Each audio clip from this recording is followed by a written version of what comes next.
Kahit ikaw ay nagnakaw, ilaw ng bayan sa dilim na takpan.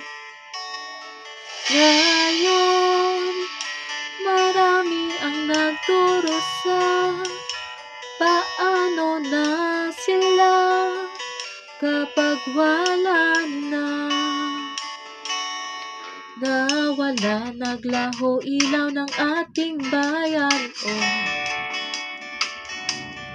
ngayon ay madilim, sinong may gawa nito? Bakit mo kailangan magnakaw? Pakiusap lang, isipin mo ang dangal. Tayo mag-usap, teka lang, ika'y huminto.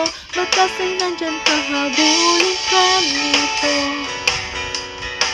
Dali mong gawin pero alam mo pa, maraming pamilya ang nadamay pa. Habol ng habol, batas sa habol, takbo ng takbo, di ka makatakbo, gulo ng gulo. Ikaw ang salarin, kasalanan mo'y hahatulan din, nanakaw, at muli kang tatakas.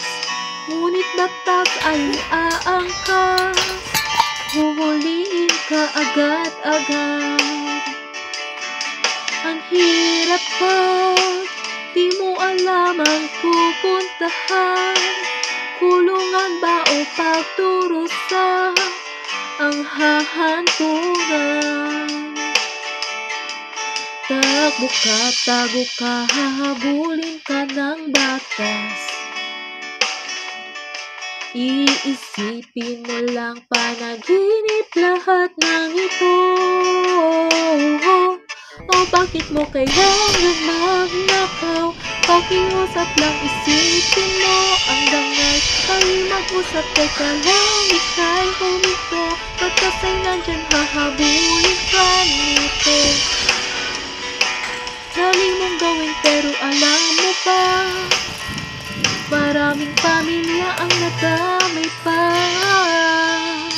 Theft of electricity and transmission lines is illegal. It is strictly prohibited to steal transmission lines, electric meters, and other electrical equipment used for power distribution. Severe penalties for violators. Anyone caught stealing transmission lines or illegally connecting to the power grid can face 6 to 12 years of imprisonment and a fine of 10,000 to 20,000 pesos. Power theft harms society. Stealing transmission lines lead to brownouts, fires, and danger to many people. Protect the power, obey the law. Electricity theft hurts us all.